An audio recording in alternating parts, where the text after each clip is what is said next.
రెడ్డి గారు Bharatiya Janata party senior నాయకులు మనతో చర్చలో పాల్గొంటున్నారు. ముందుగా దయాకర్ గారు నమస్కారం. నమస్కారం వెంకటకృష్ణ గారు. దయాకర్ గారు, ఈ పరిస్థితి చూస్తుంటే ఏమనిపిస్తుంది? గవర్నర్ కోటాలో ఎమ్మెల్సీలను నామినేట్ చేయడం అనేది ఒక మంచి హుందాగా ఉండే ప్రక్రియ. అసలు అందులో ఆ కోటాలో రావడం అనేది అదృష్టం. ఎందుకంటే డబ్బులు ఉండవు, డబ్బులు ఇవ్వాల్సిన పని లేదు, ఎవరికి ఓట్లు కొనాల్సిన పని లేదు.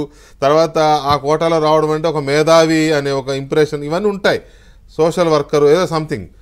ఇప్పుడు చూడండి ఎంత నవ్వుల పాలైపోతుందో. గత ప్రభుత్వంలో నామినేట్ అయిన వాళ్ళు కోర్టుకు పోయినారు, ఈ ప్రభుత్వంలో నామినేట్ అయిన వాళ్ళు ప్రమాణ స్వీకారం చేయడానికి పోయి వెనక్కి వచ్చారు, కోర్టు చేయొద్దని చెప్పింది.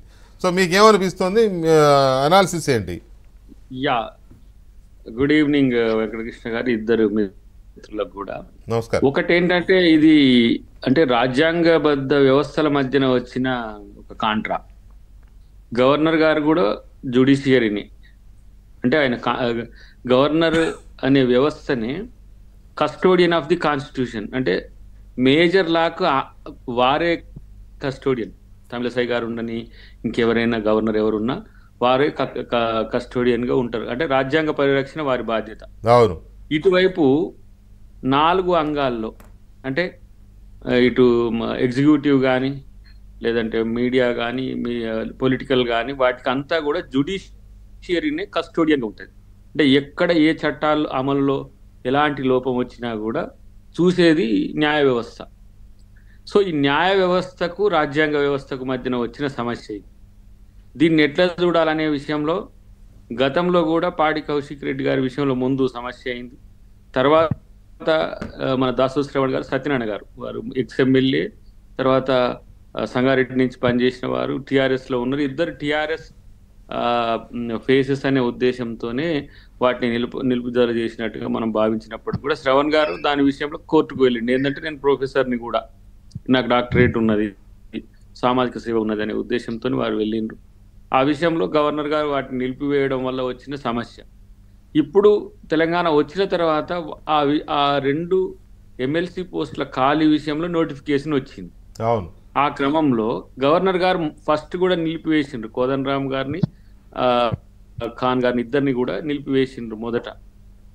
అండ్ ఎందుకు 2 ఎమ్మెల్సీస్ అప్పుడే, ఈ 2 ఎమ్మెల్సీలు కూడా కావాలి 4, కానీ ఎమ్మెల్సీల క్లియరెన్స్ ఇచ్చి ఈ రెండింటిని ఆఫ్ చేసిన పరిస్థితుల్లో ముఖ్యమంత్రి గారు, డిప్యూటీ సీఎం గారు కలిసిండ్రు, నేపథ్యాలు చెప్పిండ్రు.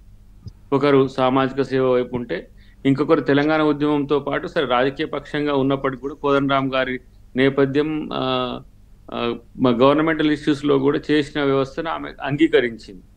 సో డిస్క్రిషన్ ఆఫ్ ది గవర్నరా, డిస్క్రిషన్ ఆఫ్ ది యాక్షనా, అంటే యాక్టా, ఇవి తేలాల్సిన అవసరం ఉంది. సరే 24వ తారీఖు నాడు జడ్జిమెంట్ రాగానే వారు ఇమీడియట్ గా వీరిద్దరిని రిలీజ్ చేసిండ్రు. రేపు వాళ్ళు కూడా ఏది 9వ తారీఖు 8వ తారీఖు జరగబోతున్న వాదనలో ఎవరి వాదనలు గెలిస్తే ఏమవుతుందనే విషయంలో ఒక రాజ్యాంగపరమైన చర్చ జరుగుతుంది. అది దేశవ్యాప్తంగా కూడా జరుగుతున్నది. ఇప్పుడు ఈ అంశం కేవలం తెలంగాణకు సంబంధించింది అంశమే కాదు. చాలా వరకు ఏంటంటే ఇప్పుడు ఈ గవర్నర్ కోట అంతా కూడా వివిధ రంగాల్లో నిష్ణాతులైన సోషల్ సర్వీస్ కానీ, సాహిత్యం కానీ, క్రీడలు కానీ, సమాజాన్ని ప్రభావితం చేసే మహోత్కృష్టమైన వ్యక్తులకు ఇచ్చే ఎమ్మెల్సీలకు. సో ఆ క్రమంలో ఒక్కటి మాత్రమే సమస్య అవుతున్నది నాకు తెలిసి, ఏది కోదండరామ్ గారి విషయంలో కొంత ఆలోచన చేస్తున్నారు. ఎందుకంటే వారు రాజకీయ పక్ష నేత, గతంలో ఎమ్మెల్సీగా కంటెస్ట్ చేసిండ్రు, తర్వాత ఒక రాజకీయ పక్షానికి కూడా మద్దతు ఇచ్చిందనే అంశంలో శ్రవణ్ గారు మిగతా పెద్దలంతా దాని మీద పోయి ఉంటారు. కానీ న్యాయ వ్యవస్థ చెప్పినట్టు కాంగ్రెస్ పార్టీ వింటది.